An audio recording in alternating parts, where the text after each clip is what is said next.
One of my sons graduated from high school a few months ago, and I noticed something funny that happens at graduations. Speakers take the stage and they lie to the graduates. Right? Everyone accepts these lies, and they actually cheer for the speakers as they give them. And then sometimes we even take the lies and we repeat them inside the card that we give to the graduate at the graduation party. So these aren't all of them, but here are a few of the common lies told at graduation.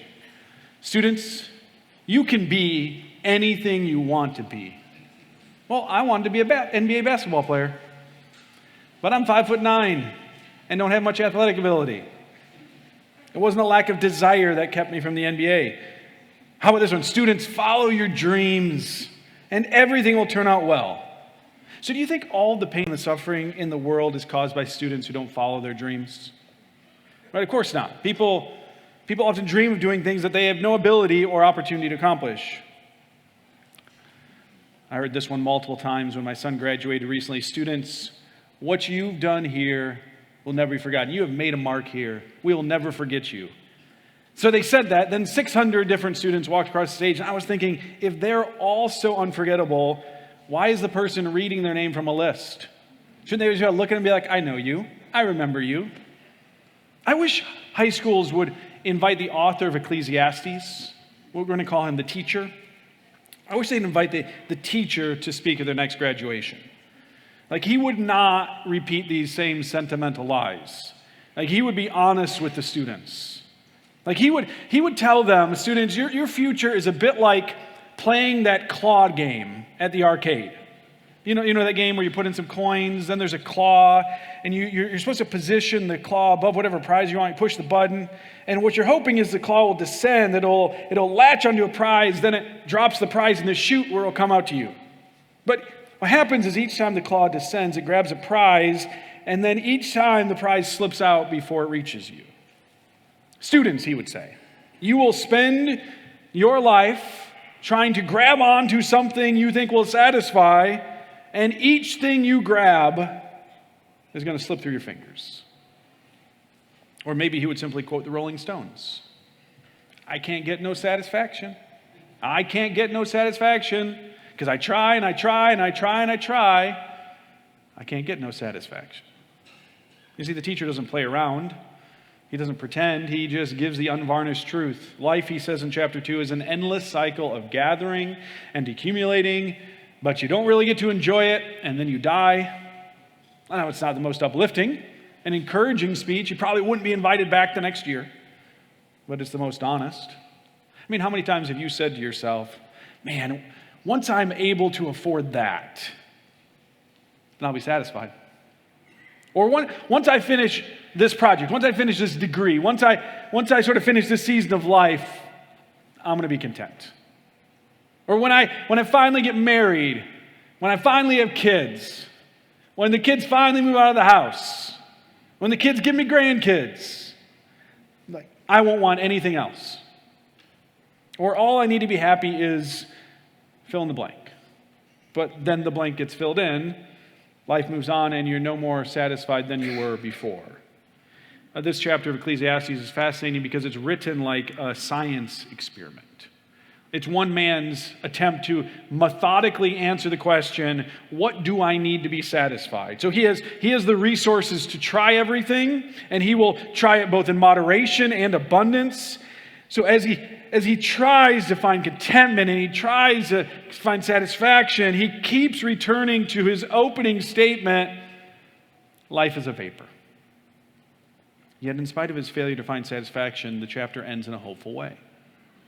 I think his question is the question we all ask. We're all searching for satisfaction. Like a desire to be satisfied, a desire to be happy, a desire to be content. This is what drives our decisions. This is why we say yes to certain things and no to other things. So the same desire leads one person to refuse the piece of chocolate cake and the other person to accept a second slice. Right? The one who refuses it, he's seeking satisfaction sort of in a long-term goal of health and fitness. And the one who accepts the second slice is pursuing satisfaction in immediate chocolatey goodness. Right? But it's a desire to be satisfied that drives them both. So the bulk of this chapter details all of the attempts the teacher is making to find satisfaction. And it reveals how they all fail. Like everything that he thinks he gains, he says it slips through my fingers. I've grouped these attempts, all of his attempts, just into 4 unsatisfying gains. 4 unsatisfying gains. Now, before we look at the unsatisfying gains, I want you to remember what we saw at the end of chapter 1, that the teacher is turning our attention to King Solomon. He doesn't tell us who he is. Maybe it was Solomon, maybe not, but he wants us to think about Solomon because Solomon is the man who had it all, right? He's rich, he's famous, he's powerful, he's wise, he's successful, and he wants us to, as we think about this experiment, think about Solomon's life because no person has ever had an easier road to satisfaction than Solomon has. And so if he can't find satisfaction, what hope do we have? Like if the man who has it all still lacks contentment, I mean, who can possibly be content? So this chapter details the teacher's scientific experiment. He says, in verse 13 of chapter 1, he says, I applied my mind to examine these things, these questions of contentment and satisfaction. So he is searching for something. If you were him, where would you look? I mean, where have you looked? What have you tried? The first place he looks is pretty obvious. He looks to pleasure. So if I keep pursuing pleasure, then will I find satisfaction. Look at verse 1. I said to myself, go ahead. I will test you with pleasure. Enjoy what is good, but it turned out to be futile. I said about laughter, it is madness. About pleasure, what does this accomplish? I explored with my mind the pull of wine on my body, my mind still guiding me with wisdom, and how to grasp folly until I could see what is good for people to do under heaven during the few days of their lives. So the world is his candy store, and he walks around like a kid who's sampling anything that grabs his attention, like, ooh, that looks tasty. I'll take one of those. And like a kid who stuffs himself with cotton candy and caramel apples and jelly beans, everything that tasted good now leaves him empty and miserable. Now, one particular pleasure he focuses on is laughter, right? Laughter, after all, is the best medicine. But after laughing his ways through weeks and months, he comes to the conclusion that laughter is madness. Because the only person who laughs all the time is the lunatic who's locked in the asylum. Right? Our world is full of difficulties and frustrations that make constant laughter feel ridiculous. Like, there are certain situations in life, this is what parents teach their kids, where you should not laugh. Right? Where laughter is out of place. Now, sometimes it's funny when someone laughs in those situations, but there are certain times where if you're laughing, everyone looks at you and says, what's wrong with them? And so when he finally stops laughing, he asks himself, like, what did this accomplish? Laughter's like whipped cream, right? It's really good on a piece of pie, but if it's the main course, you're going to leave the table feeling empty. The next pleasure he experienced with, verse 3, is wine. Now, he doesn't tell us much about this experiment, other than that it was intentional. Like, he didn't lose his wits. So maybe he was a connoisseur of fine wines, like that person, who swirls the wine in their glass and smells it and talks about sort of the oaky things underneath it. I don't even know what the terminology is. He's that guy, though. Or maybe he's a guy who just goes to the pub and gets drunk with friends. Maybe he tried both ways, but he says none of it satisfied him. Now, his thinking behind trying wine is the thinking behind other forms of self-medication. Here's the question he's asking: can I put something into my body which will help me reach a point where I will feel satisfied? Right? So this is the same question being asked by the person who smokes weed or the person who takes too much medication. Right? And the reason they call it a high is because eventually you have to come down. And so his conclusion here is that the constant pursuit of pleasure still leaves a person unsatisfied. In fact, the more you try to hold on to pleasure, the less successful you'll be. That pleasure is like a cloud, it drifts away. Next, he looks for gain in a place that's common in American culture. So he looks to the accumulation of possessions. If I acquire the right amount of things, then will this make me satisfied? So he begins with an attempt to recreate the Garden of Eden for himself. Verse 4, he says, I increased my achievements. I built houses and planted vineyards for myself. I made gardens and parks for myself and planted every kind of fruit tree in them. I constructed reservoirs for myself from which to irrigate a grove of flourishing trees. So here he is. He's cultivating creation. He's attempting to restore the beauty that it had prior to mankind's rebellion against God. So he plants these multiple gardens, fills them with fruit trees. He makes sure they're irrigated by these reservoirs. During the day, he's able to sort of stroll through and soak in the beauty of his gardens, and then he's able to feast at night on all the bounty they provide. Now, this type of creating and maintaining of gardens is too much for one man, and so it says he accumulates servants and slaves to care for his land and his livestock. So he is this man of great power. He's a man of great authority. In fact, he says he's amassed more wealth than is possible to spend in one lifetime. Nations pay him tribute. Like there's nothing that he lacks that he doesn't have the resources to buy. Can you imagine never once having said the phrase, I can't afford it? Well, that's him. Look at verse 7. I acquired male and female servants and had slaves who were born in my house. I also owned livestock, large herds and flocks, more than all who were before me in Jerusalem. I also amassed silver and gold for myself and the treasure of kings and provinces. I gathered male and female singers for myself and many concubines, the delights of men. So if the American dream is to own your own land, to own your own house, to have people working for you, and money in the bank to provide for your future, then he has fulfilled it. But he doesn't stop with owning land or having servants or vaults flush with gold. He turns to more sensual pleasures. He turns to music and sex. Like his houses are constantly filled with the sound of live music. Imagine having your favorite band on retainer. So you sit down, you make your Pop-Tart, and your favorite band's playing a concert for you anytime you want. This is his life. Right? The best musicians in the land, they're fighting for the opportunity to play concerts for them. And his life is filled with women, exotic and beautiful. We're supposed to think of Solomon. And we know that Solomon had a personal harem of 1,000 women from multiple different nations. So here he is, sex, concerts, food, houses, servants, gardens. And where does this leave him? I mean, certainly having all of these possessions, all of these pleasures that he has gained, this has finally brought him satisfaction, right? Verse 9.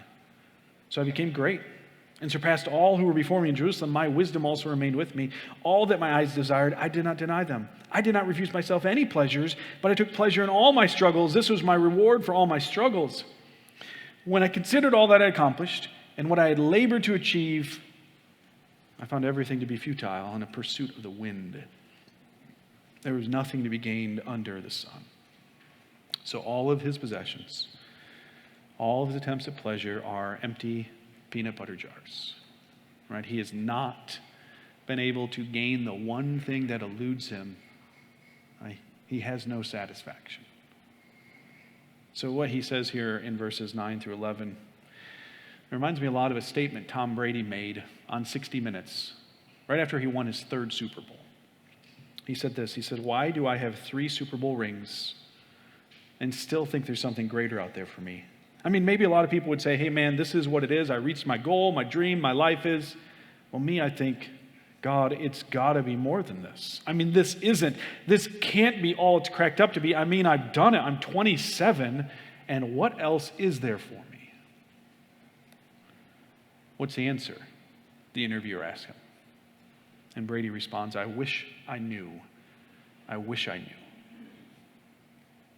See, everything eventually that we think will bring us satisfaction, if we can just get a good grip on it, eventually slips through our fingers and we're left asking, what else is there?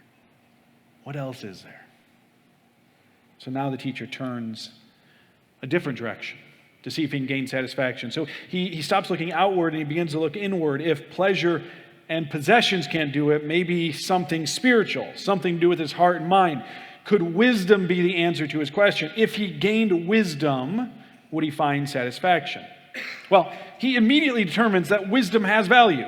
So he compares having wisdom to walking in the light. The person who lacks wisdom is like the miner who doesn't charge his flashlight before entering the mine shaft. Right? Wisdom is the floodlight that illuminates the path ahead. He says in verse 12, "Then I turned to consider wisdom, madness, and folly. For what will the king's successor be like? He will do what has already been done." And I realized there is an advantage to wisdom over folly, like the advantage of light over darkness. The wise person has eyes in his head, but the fool walks in darkness. And so he concludes, life is certainly better for the person with wisdom, because foolishness brings sort of this constant irritation of stubbing your toe and banging your forehead because you're wandering around in the dark. So since wisdom is clearly better than foolishness, maybe wisdom can bring satisfaction. Verse 14. "Yet I also knew that one fate comes to them both. So I said to myself, what happens to the fool will also happen to me. Why then have I been overly wise? And I said to myself that this also is futile, for just like the fool, there's no lasting remembrance of the wise, since in the days to come both will be forgotten. How is it that the wise person dies just like the fool? Therefore I hated life, because the work that was done under the sun was distressing to me. For everything is futile and a pursuit of the wind." Here's what he says, wisdom is great, but then sages die too. The wisest person isn't able to stop the ticking of the clock. What difference, the teacher asks, does it make whether your car is immaculate or covered in dents if it's going to end up in the junkyard either way? I think these verses are the answer to the person who thinks that a certain brand of spirituality, zeal for a specific religion, or adhering to a particular philosophy, that this will somehow gain them what they're missing. So if the first 11 verses describe the search for meaning by pursuing the American dream, then verses 12 through 17 describe the search for meaning by rejecting material pursuits. In my community group this week, Morali described these verses, I like this, as the person who spends 2 years in the Himalayas searching for enlightenment. I've tried all the world has to offer, now I'm just going to retreat. I'm going to find enlightenment. And they come back no different. See, satisfaction doesn't come through the constant accumulation of possessions and pleasure, but satisfaction also doesn't come by rejecting all possessions and pleasure. In fact, you could argue that the time of Solomon, the time we're directing our mind toward, is the pinnacle of Jewish civilization, the apex of Jewish worship. Right? The temple that Solomon builds for the worship of the true God, it is unmatched in terms of beauty and transcendence, and yet Solomon still isn't able to find what he's searching for. For all his gains, satisfaction still slips through his fingers. Because death levels the playing field between the wise and the fool. Both the wise and the fool die, verse 16, and they are both forgotten. And this leads the teacher to a bold and shocking statement. He says in verse 17, "Therefore I hated life." Therefore I hated life. Right? Nothing he has gained has satisfied him, and it leaves him feeling empty. Right? What he's done is he's wrapped his arms over one thing after another. And he's convinced each time, this is it. This is what I'm finally missing. And each time, as he wraps his arms around it, it slips through his fingers. And now he realizes that even if somehow he were able to hold on to this thing for a while, that death is going to loosen his grip permanently. That nothing he gains is going to be with him forever. Does his honesty surprise you? Does his admission, "I hated life," make you uncomfortable? And if you sat down with a friend for coffee, you said, "How you doing?" They say, "I hate life." It's a bit startling. Oh, we're going there. Because we don't like to think about these things. Right? The raw, blunt admission that he is fed up with everything he's tried and his life is miserable and unsatisfying. This is not the type of thing we're used to hearing. And the French philosopher Blaise Pascal, he could have easily been talking about the teacher or talking about us when he said this. He said, "As men have not been able to cure death, misery, or ignorance, they have taken to not thinking about them so as to become happy. I mean, does that describe you? Do you try to keep yourself happy by not thinking about these things? By not asking real questions? Do you keep the volume up loud enough? Do you keep yourself running so fast? Do you keep your calendar so full that it drowns out the cries of your own heart? Like wisdom, just like pleasures and possession, cannot bring lasting satisfaction. So he turns one more direction. This time, he's going to gain what will satisfy him. He throws himself into his work. But here's the reality. He's already been thinking about death.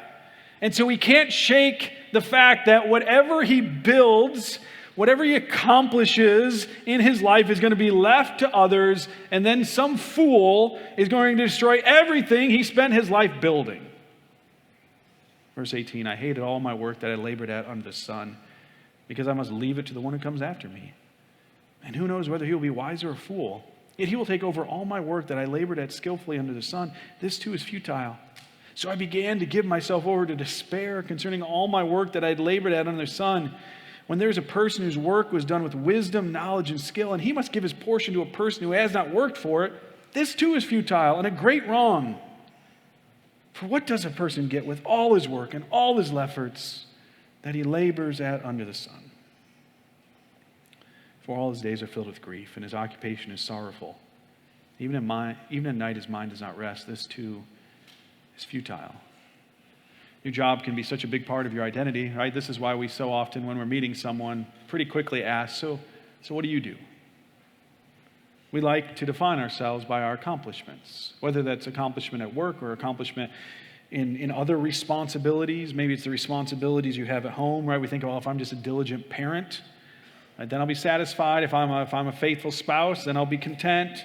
If we just accomplish our goals and we accomplish them in a way that makes us secure for the future, then finally we'll feel like we've made it. But this too is empty. And so the teacher returns again to the question he opened with in chapter 1.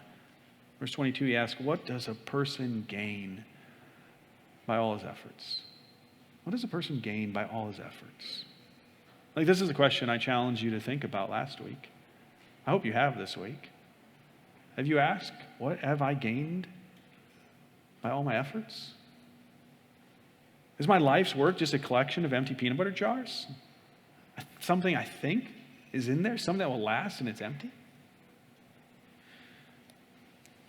The question that drove Mitch Albom to spend all those days, all those Tuesdays with Maury, his dying college professor, is very similar. So Mitch asked himself this. He said, what happened to me? I once promised myself I would never work for money, that I would join the Peace Corps, that I would live in beautiful, inspirational places. Instead, I've been in Detroit for 10 years now.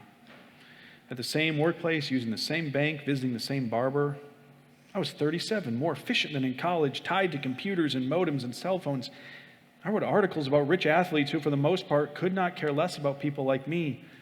I was no longer young for my peer group, nor did I walk around in gray sweatshirts with unlit cigarettes in my mouth. I did not have long discussions over egg salad sandwiches about the meaning of life. My days were full, yet I remained much of the time unsatisfied. I think that's a pretty good summary of the teacher's experience. My days were full, yet I remained unsatisfied. Have you felt the same thing? Have you felt like everything that you were convinced would bring you satisfaction keeps slipping through your fingers? Like every time you're reaching for that thing and you're like, this is it, this is the one I really need, and your hands come up empty. Like nothing you have gained makes up for what you're missing. Now, pleasure and possessions, wisdom and work, these aren't the only unsatisfying gains, but they're some of the most prominent. And you could throw anything else in there. You can add to that list in any way you want, and the outcome's the same. And thankfully, it's not where the chapter ends. It ends with the teacher telling us about some satisfying gifts. This feels sort of like the first positive turn here in the book, the end of chapter 2. And we'll see similar turns throughout the book. But in verses 24 and 25, the teacher talks about satisfaction, contentment, and joy. And then in verse 26, he contrasts two types of people. He says this in verse 24, "There's nothing better for a person than to eat, drink, and enjoy his work." I've seen that even this is from God's hand, because who can eat and who can enjoy life apart from him? For to the person who is pleasing in his sight, he gives wisdom, knowledge, and joy. But to the sinner, he gives the task of gathering and accumulating in order to give to the one who is pleasing in God's sight. This too is futile and a pursuit of the wind. What he says here is there is a way to live that brings satisfaction. Like there is a way of enjoying the good gifts that God gives to his people without the fear of losing them. And we can understand the difference in the two ways of living by comparing two words. There's this one word he's used over and over throughout the first two chapters, and that's the word gain. And there's a word he uses in verse 26, which is the word gives. So if you live your whole life trying to gain something that will satisfy you, you will fail. But if you can look at everything in your life as something that God gives you, then you're on the road that leads to contentment and satisfaction. So in verse 26, this sort of unsatisfying way of gaining is described as the task of gathering and accumulating. I mean, let's be honest. Isn't that how we often look at life? You're going to go to work this week. Why? To gather and accumulate. Gathering a paycheck, gathering vacation time, gathering, you're going to go on a trip, you're going to gather some experiences, some pleasures. It's this task of gathering things that we think will satisfy us. And so we're desperately trying to accumulate that which we think, if I just get this, now I'll be content, I'll be satisfied, I'll be joyful, I'll be secure. And it not only leads to frustration and emptiness, but it leads to the judgment of God. Right? Because the constant, unending drive to gather and accumulate for ourselves is the mark of a sinner. Verse 26. And verse 25, it's doing all of this effort apart from God. But the teacher shows us this different way to live. It's the way of Jesus. It's the way, verse 25, that pleases God. So standing next to the well, Jesus compared these two ways of living using a metaphor of water. Right? And so he talks about that first way, the way of gaining. And he says the way of gaining, it's like you're putting your bucket down the well, and you're doing the work to lower it, to gather the water, to gain it, and then you pull it back up, all of that work, because you're thirsty, and you take a drink from the bucket, and you feel great, and a few minutes later, you're thirsty again. And that bucket gets empty, and you start the process again. Another bucket, another bucket. Maybe if I gain this water, then I'll be satisfied. But you keep finding yourself thirsty. In fact, the woman that he was speaking to at the well, she was attempting to quench this thirst inside her with relationships. Just like one more relationship, and she'd get that relationship. She'd be like, oh, this is the one. Now I'm content. Now I'm satisfied. And then she'd get thirsty again. Every time she thought she gained what she needed, she found herself thirsty again. But there is a different type of water. It's the water that is Jesus himself. And when we receive the gift of Jesus, we never need to thirst again. But it's a gift that we receive not by our effort, not by earning it, not by straining for it. It's a gift we receive by faith, right? Without faith, it is impossible to please God. So the one who pleases God is the one who receives Jesus by faith. And listen, it's the gift of Jesus that allows us to enjoy all of the other gifts that God gives us. See, Jesus tells the woman at the well what the teacher is saying here.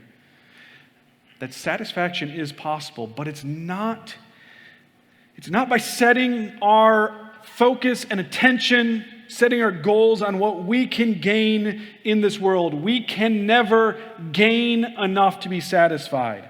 But there is a way of faith that receives the good gifts that God has given us through Jesus, and it brings a satisfaction that actually outlasts death. Right? So the sacrifice of Jesus in our place is the gift from God that leads to all of God's other gifts. And it's a gift which, unlike wisdom, and unlike possessions, and unlike pleasure, and unlike work, outlasts death itself. A right relationship with God through Jesus. I mean, that's what it means when it says a person that pleases God. There's only one way to please God, and that is to come to him in faith through Jesus, the one who pleases God. This type of right relationship, it allows us to then receive the good gifts he gives us and experience contentment. Right? Because, listen, this is the key, I think, because the gifts are no longer necessary. The pressure to hold on to them is released.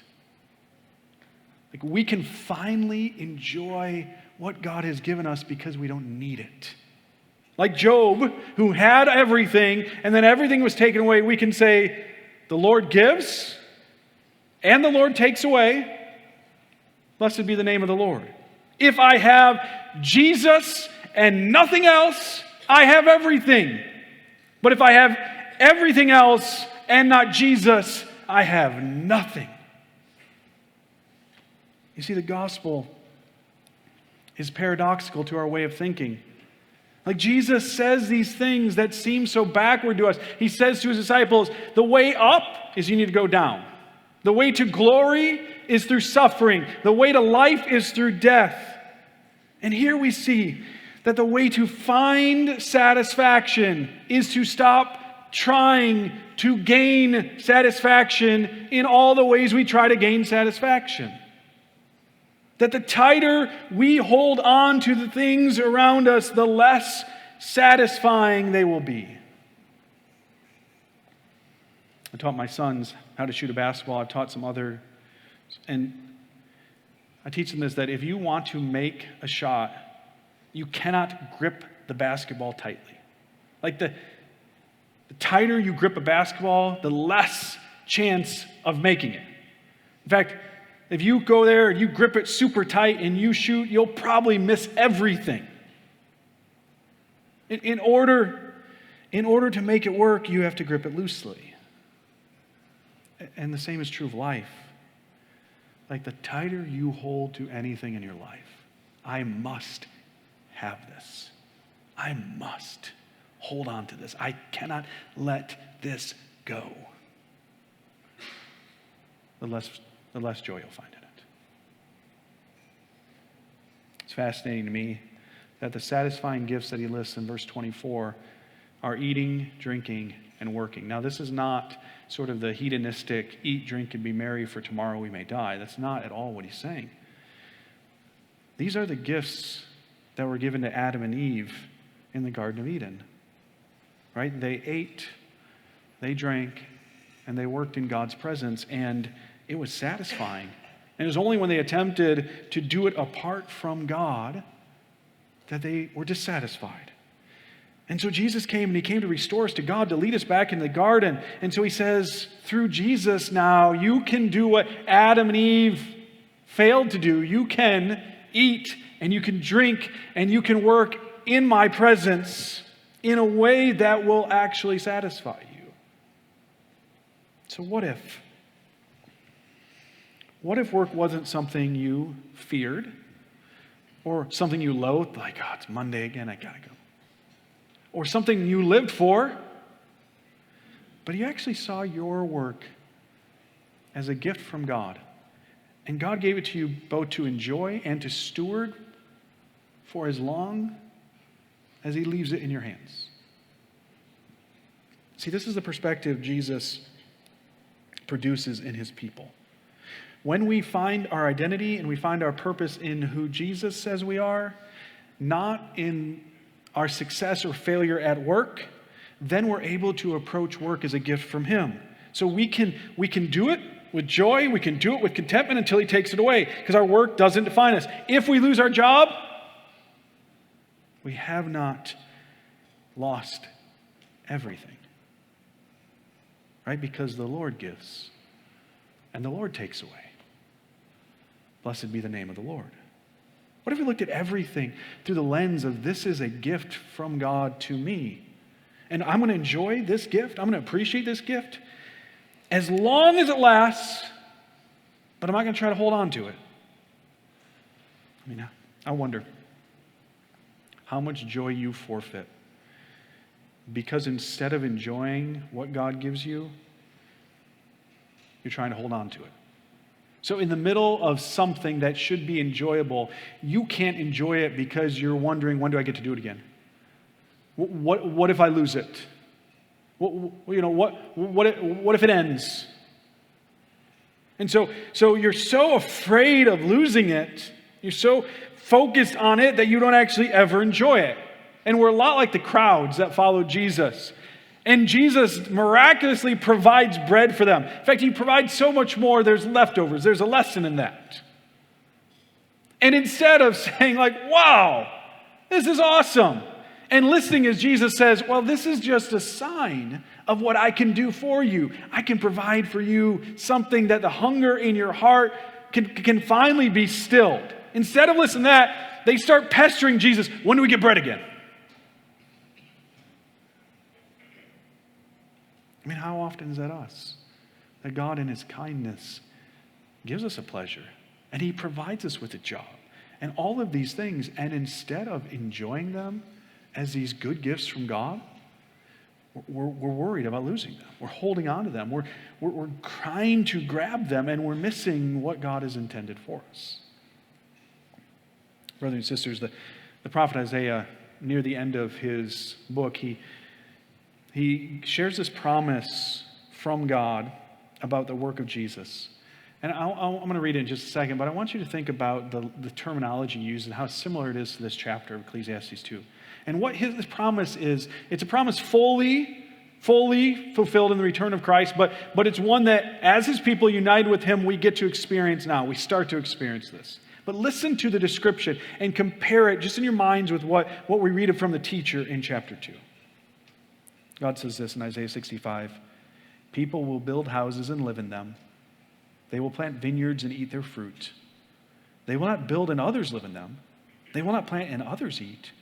For my people's lives will be like the lifetime of a tree. My chosen ones will fully enjoy the work of their hands. They will not labor without success or bear children destined for disaster, for they will be a people blessed by the Lord along with their descendants. Here's what God is saying, that when his Son comes, that everything changes. And we can start to enjoy his gifts again because we have been brought into right relationship with him. Eric Liddell was a missionary to China who died in a Japanese internment camp during World War II. But before Eric was a missionary, he was a runner. In the 1924 Olympics, Eric was the favorite to win the 100-meter dash. But he actually refused to run the race because it was being held on a Sunday. And he felt that he needed to be worshiping the Lord and needed to be gathering with the people of God instead of being at the race. And people were shocked and dismayed by his decision. Like, how can you possibly give up a chance to win an Olympic gold medal? You might never get another chance.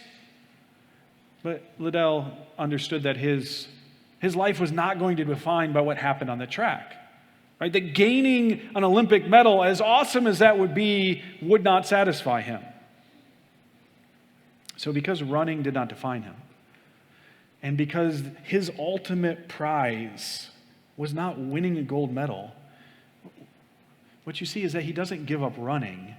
He actually finds joy in running. So in Chariots of Fire, which is the movie based on his life, his character captures the truth of Ecclesiastes 2. He says this, I believe God made me for a purpose, but he also made me fast. And when I run, I feel his pleasure. To give that up would be to hold him in contempt. And what he's saying is this, because God made me for a purpose, I'm to be found in Christ. Then I can do these other things he gives me as gifts. I can do them with joy and satisfaction and contentment because I know they please him and I feel his pleasure. Like he could run, not because he had to run fast to gain something. He could run because God made him fast. And when he ran fast, he felt joy, and he felt God's joy in him. Have you learned this lesson? Or are you still trying to gain satisfaction in all your pursuits? Let me just say, if you are, they will slip through your fingers. Only satisfaction found in Christ allows us to enjoy the good gifts he gives us. Will you pray with me?